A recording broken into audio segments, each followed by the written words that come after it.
Fidèles internautes du Guépard.net, bonjour. Aujourd'hui, 1er mars 2022, j'ai le plaisir d'avoir Dr Abdoul Baldé en duplex pour parler de la République de Guinée.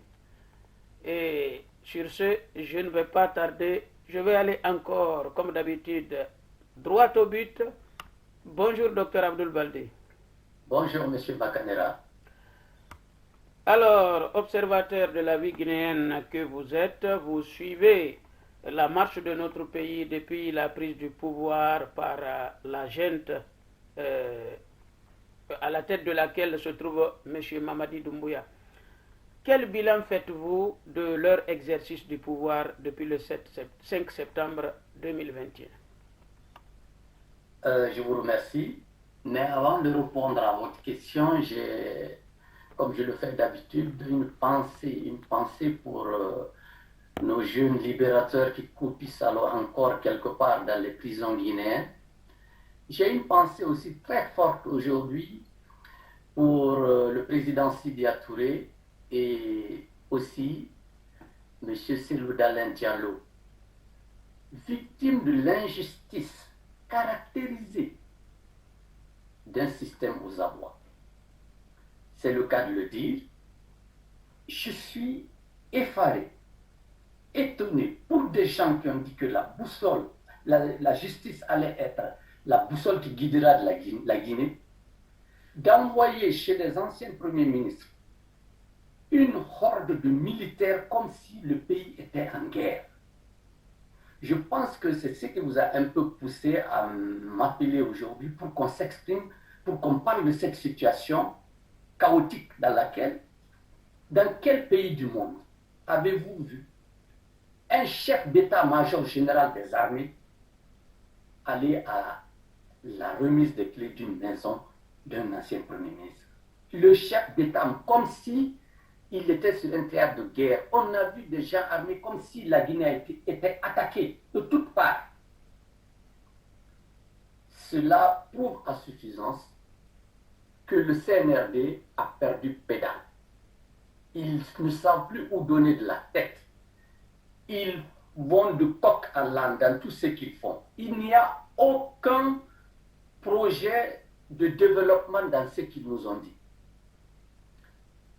Aller chez des anciens premiers ministres avec des armes de guerre, avouez que c'est dramatique quand même. Alors, sur ce, on a vu des déguerpissements dans tous les pays. C'est la police qui s'occupe de ça. La police locale qui s'occupe de ça. Voir le chef d'état-major des armées, le chef d'état-major de la gendarmerie débarquer chez les citoyens qui n'ont commis aucun crime, c'est quand même, ça démontre leur niveau de compréhension de la vie. Bon, alors, docteur Baldé, comme vous êtes sur ce terrain, permettez-moi de vous poser une question. Nous avons tous fait lecture des documents concernant la cité ministérielle, alors que le CNRD avait dit que tous les biens publics de l'État allaient être récupérés. Maintenant, pour ce qui concerne la cité ministérielle, on avait demandé aux gens de quitter, mais une fois encore, ils viennent nous dire pour la cité ministérielle, ça sera au cas par cas. Donc il y aura des Guinéens qui occupent les biens publics qui resteront et d'autres qui ne resteront pas. Alors je me fais porte-parole de beaucoup de personnes qui écrivent sur Internet qu'aujourd'hui pour être déguerpi, c'est-à-dire pour être déguerpi, il ne faut pas être Doumbouya, il ne faut pas être Condé, il ne faut pas être Kaba. Si tu portes ces noms, tu ne seras pas déguerpi, mais si tu ne portes pas ces noms, tu es déguerpi. Qu'est-ce que vous avez à dire à ces gens-là? C'est la preuve, ce que vous dites là, c'est la preuve que nous sommes dans un pays où la justice est à plusieurs vitesses. Il y a ceux qu'il faut marginaliser, il y a ceux qu'il faut satisfaire. Mais le groupe de Mamadi Doumbouya, ceux qui ont pris le pouvoir le 5 septembre, c'est en fait une bande de narcotrafiquants. Ils sont venus faire même pas sur la Guinée, c'est des narcotrafiquants. J'avais dit dans une de mes sorties que la Guinée était sous la coupe d'un système mafieux. Et plus on avance, plus ça ressort que ces gens-là, c'est des mafieux. Mais revoir la cité ministérielle au cas par cas. C'est dire que mes parents, donc, qui sont à la cité ministérielle, ne sont pas concernés. Seuls sont concernés ceux qui ne sont pas de la même extraction ethnique que moi. Donc, Mamadi Doumbouya a ramené le fait ethnique en Guinée. Plus qu'Alpha Condé même. Alors qu'on croyait que ça s'était révolu. Maintenant, on ne raisonne en Guinée qu'en termes d'appartenance ethnique. Ce pays est tombé du Caribe en Silla.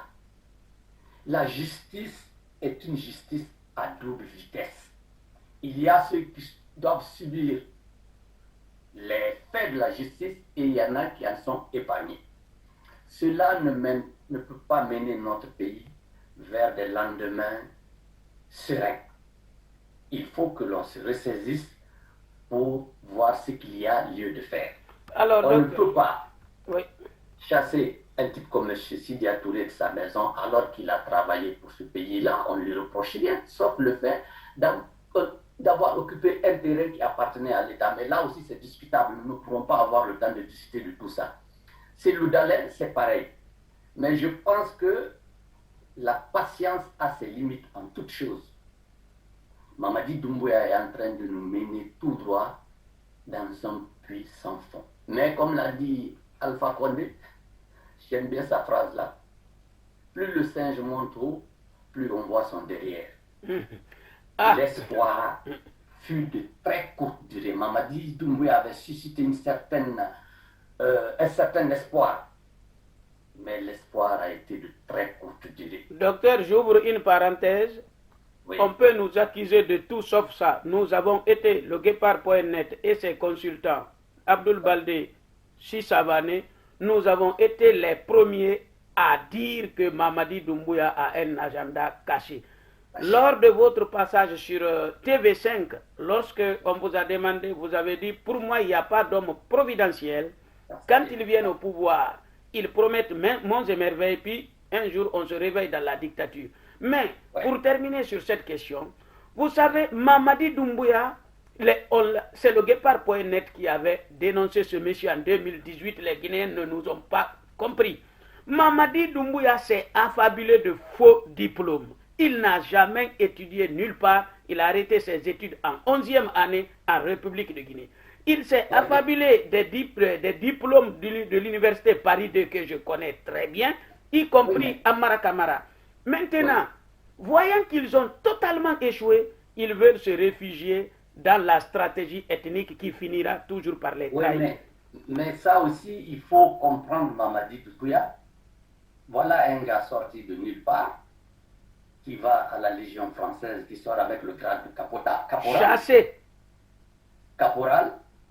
Et il arrive en Guinée, Alpha Condé le recrute pour mater les Guinéens. Il le propulse commandant et ensuite colonel.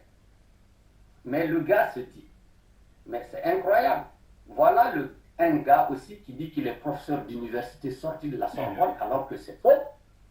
Mais moi aussi je vais me parler de titre et je vais le chasser de ce fauteuil-là. Voilà ce qui s'est passé. Alpha Condé a été victime de ses propres turpitudes. Mais Mamadi Doumbouya aussi. Les gens connaissent maintenant qui il est. Tout est étalé au grand jour.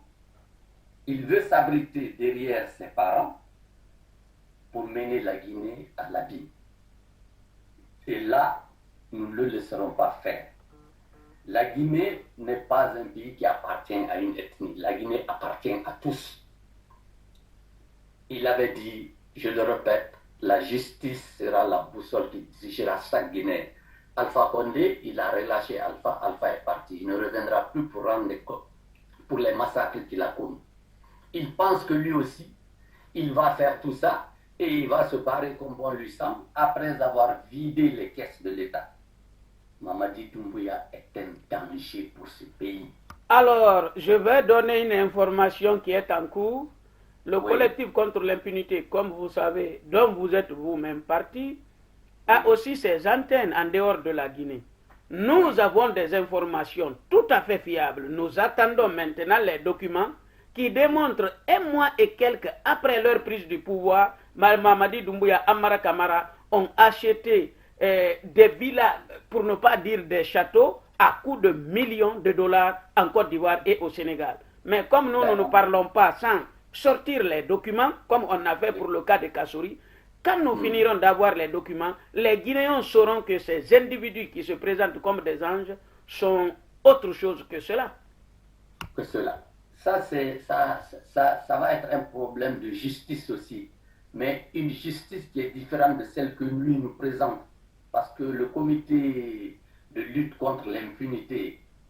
Le collectif contre l'impunité en Guinée, oui. En Guinée, nous marchons toujours dans le droit. La justice, nous voulons une vraie justice. Elle se fera quel que soit le temps que ça prendra. Mais, oui, je voulais vous poser une deuxième question, mais permettez-moi de compléter ce que vous avez dit sur la justice. Il faut que les Guinéens se rendent compte qu'il y a un déni de justice dans l'affaire Sidia Selou Dalein Diallo, qu'on peut poursuivre les juges pour déni de justice. Ils ont obligation de juger. C'est-à-dire, l'affaire est très claire. En Guinée, c'est-à-dire, pour attaquer un acte administratif venant de l'administration, donc de l'exécutif, c'est tout à fait connu. Quand ce sont des décrets et arrêtés ministériels, c'est la Cour suprême. Au-delà de ça, ce sont les tribunaux de première instance, des juridictions de première instance que les CIDIA ont saisi. Ce sont ces juges-là qui ont dit qu'ils sont incompétents. Alors, qui est compétent maintenant? Mais le problème, c'est que les juges là même sont aux ordres. C'est une justice aux ordres. Ils marchent comme le veut le trio diabolique qui est à la tête de la Guinée. Vous rendrez la justice, mais comme ça. Vous direz ça, vous direz ça, vous direz ça. Et après, pour vous protéger, ils vont vous envoyer une armada comme si votre vie était en jeu. Non, c'est pas ça la justice. Nous sommes tombés de Caraïbes à Silla. La Guinée est revenue plus de 50 ans en arrière. Ce pays, il faudrait bien qu'il sorte de cette impasse dans laquelle est en train de lui conduire Mamadi Doumbouya. Et ça ne se passera pas comme eux ils croient. Le monde a évolué. Mamadi Doumbouya n'a même pas compris que le monde a changé. Il faut que ces gens-là aussi rentrent dans les rangs. Il faut qu'ils rendent compte à une vraie justice. On ne peut pas s'en prendre à des paisibles populations et cela couler tous après. C'est ce qui s'est passé avec Alpha Condé. Aujourd'hui, Alpha Condé est à Dubaï, il est quelque part. J'avais dit que la justice pouvait commencer par lui. Mais Alpha Condé, c'est la cour douce à Dubaï après avoir mis le pays dans une situation indescriptible. Docteur. L'avoir laissé à ses héritiers testamentaires, si on peut dire ça, comme ça. Ce coup-là, en tout cas, le coup qui a eu lieu le 5 septembre, nous amène à revoir encore nos copies. Il y a beaucoup de choses à dire, mais le temps viendra de les dire. Alors, docteur, je vais vous dire, il ne faut pas automatiquement accorder l'impunité à Alpha Condé. Vous savez, il vient de quitter le pouvoir. Alpha Condé s'est rendu coupable de crimes contre l'humanité. C'est un fait certain. Alors, c'est un crime qui est imprescriptible. Il sera rattrapé. Lorsque Charles Taylor quittait le pouvoir au Libéria, les gens étaient frustrés parce que c'est un avion qui est venu le chercher.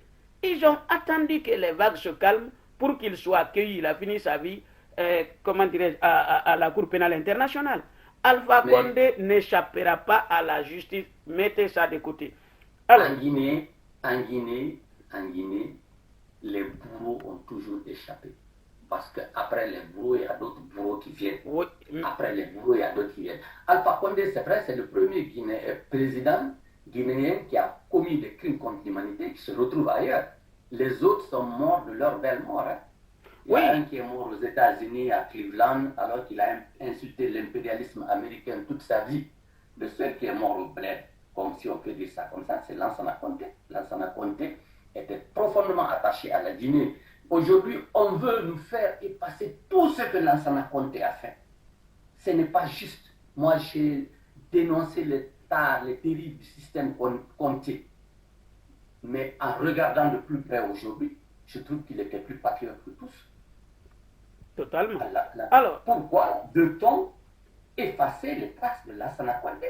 Vous savez, la politique ethnique c'est l'arme des faibles qui ne peuvent absolument rien proposer. Mais de toutes les façons, les Guinéens, même ceux qui se disent partisans de Mamadi Doumbouya aujourd'hui, quand ils auront leur ventre vide, quand ils comprendront que les propos populistes ne nourrissent pas le ventre, ils comprendront. Bon, docteur, nous allons avancer. Du populisme de bas étage. C'est du populisme de bas étage il essaye de nous gargariser de leur populisme de bas étage. Aujourd'hui, on sait comment ça se passe en Guinée. L'armée est cantonnée dans les camps. Ce sont les Mamadi Doumbouya qui ont les armes. Mais on verra bien comment ça va finir parce que les militaires qui sont cantonnés dans les camps, ils ne vont pas laisser leur famille mourir de faim pendant que les autres se gargarisent. Je pense ça aussi, c'est une autre histoire qui verra comme on le dit. Alors, docteur, maintenant, nous allons nous attaquer à notre deuxième et dernière question, c'est-à-dire la transition. Pourquoi on n'en parle pas? On n'en parle pas parce que l'agenda caché commence à apparaître de plus en plus. Ces gens sont arrivés, ils nous disent qu'il y ait une refondation de l'État. Mais refondation de quel État? Ils ne sont pas venus pour ça. Ils sont venus pour organiser des élections et partir. Mais il se trouve qu'ils ne veulent pas quitter. Mamadi et son groupe ne veulent pas quitter le pouvoir. La réalité, c'est ça. On soulève des problèmes de gauche à droite, restitution des biens de l'État et tout, à double vitesse ou triple vitesse. S'il faut récupérer les domaines de l'État, mais la cité ministérielle, c'est les récupérer. Sigmadina, Madina Sig aussi, c'est une cité de l'État. Mais non, on ne touche pas ces gens-là. Il faut aller voir ailleurs. Et puis, je suis même écœuré quelquefois quand j'entends les gens dire que là où le président Sidi Touré a construit sa villa appartenait à, je ne sais pas, un orchestre non, mais dans la il n'y avait Révolution. rien là-bas. Ils inventent des histoires rien que pour embêter Sidia et Silou. Il faut le reconnaître, c'est ça, parce que à eux deux, ils représentent une force politique. Et il faut essayer de les rabaisser. Mais ça ne marchera pas. Les Guinéens ont compris, ça ne marchera pas. Mais vous savez, docteur, c'est de la foutaise que Mamadi Doumbouya tente de s'en prendre à Sidia. Sidia a fait plusieurs années Premier ministre, je pense 2 ou 3 ans. On n'a absolument rien trouvé derrière lui que le terrain bien privé de l'État qu'il a acheté clairement. Mamadi Doumbouya, lui, on connaît le salaire ou la solde des colonels guinéens. Comment il a pu construire plusieurs étages pendant qu'il était un simple fonctionnaire guinéen? Mais il a volé ce pays. En fait, on n'en parlera pas parce que c'est lui qui tient la justice. Il tient la justice, il tient les armes. Donc la justice, là, ne fait que ce qu'il veut. Regardez dans un pays comme ça, où aucun ministre, il est revenu à des systèmes révolus de gestion du pouvoir. Des ministres, des premiers ministres habillés en tenue de miliciens qui vont aller faire des exercices militaires, revenir, ça n'apporte rien à un pays. Il y a eu des trucs avant ça. Mamadi Doumbouya est perdu. Sa première fonction, son premier boulot qu'il a eu à faire, c'est dans la Légion étrangère. Et il y a été chassé. Contrairement à ce que les gens disent, vous le savez mieux que moi. Et autant que moi, il a été chassé de la Légion, la Légion étrangère. Il n'a même pas eu la nationalité. S'il l'a eu, il l'a eu autrement. L'information que le Guépard.net a révélée, comment dirais-je, en 2018. Donc, une personne en uniforme que la France n'en voulait pas, ne voulait absolument pas, c'est la Guinée qui récupère ça pour en faire un colonel au nez et à la barbe. C'est pour cela qu'il a chassé son bienfaiteur. Il a chassé son bienfaiteur. Il l'a humilié. Et là même, je suis contre. Alpha Condé a fait beaucoup de bêtises. Il a fait beaucoup de trucs. Mais on n'humilie pas quelqu'un qui a géré un pays comme ça. Même quelles que soient les conditions dans lesquelles il a géré. Et Dieu sait que je ne suis pas pro-Alpha.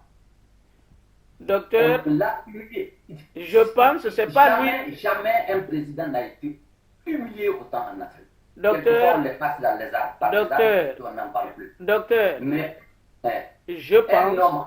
Excuse-moi, un homme arrogant comme Alpha Condé, qu'on met en tenue de prisonnier pour le balader dans les rues de Conakry, il fallait être Mamadi Doumbouya pour faire ça. Alors, moi, ce que je peux dire à la décharge de Mamadi Doumbouya, c'est que ce n'est pas lui qui a humilié Alpha Condé, c'est le bon Dieu qui a humilié Alpha Condé, lui-même qui a humilié le peuple de Guinée, l'a massacré jusqu'à dans les cimetières et s'en vanter de cela. Vous savez, il y a des fois, moi je suis croyant, peut-être pour certains je me trompe, je sais que le temps est un juge et le bon Dieu veille sur tout le monde. Mamadi Doumbouya s'est mis avec Alpha Condé pour massacrer la population guinéenne, pour nous imposer le pillage des deniers publics et le troisième mandat. Lui-même, je vous le jure, beaucoup de mes interlocuteurs qui vont m'écouter le savent, de la France en Hollande et la Guinée.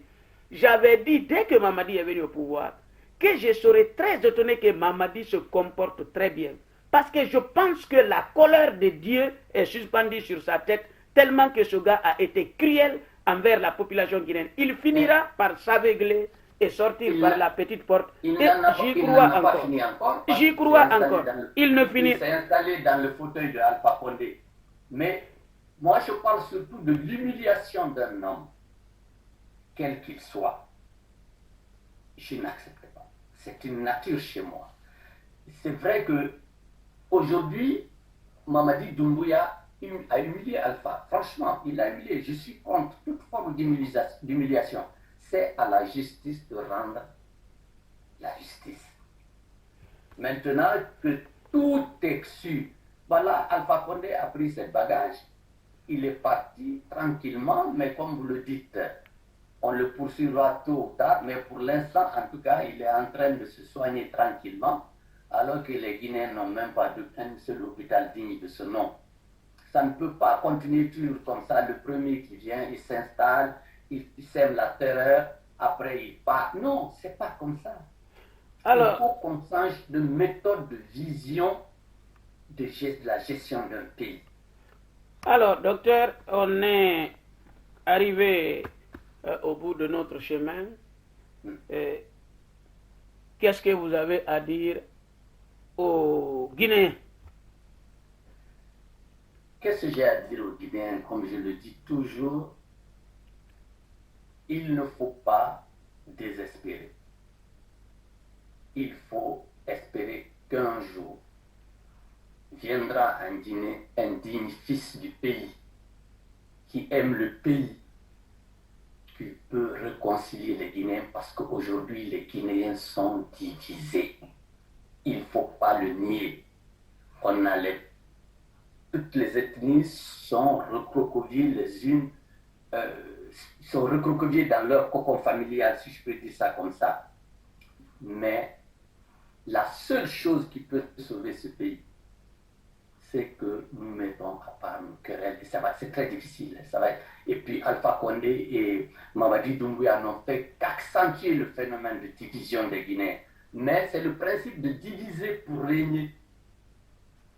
Ils ont appliqué le principe de diviser pour régner, mais cela a atteint des degrés vraiment inquiétants avec Alpha Condé et aujourd'hui avec Mamadi Doumbouya. Mamadi Doumbouya, ce n'est même pas lui qui gère la Guinée, c'est une bande de 3 ou de 4. Idi Amin, Amara, le nouveau chef d'état-major général des armées, Sadiba. Et puis, de l'autre côté, nous avons des anciens pédégistes qui sont venus les épauler. Vous avez Darabassaran, vous avez son fils, vous avez un certain nombre, dans ce groupe-là aussi, vous avez ceux qui sont des civils. Komara, hein? Lansana Komara. Komara en tout cas. Komara, mais pourquoi des gens qui viennent de prendre juste un pouvoir, qui n'ont aucune légitimité, change le nom d'un aéroport pour le donner à Ahmed Sékou Touré, alors que le palais, c'est Sékou Touré. Mais c'est quand même aberrant.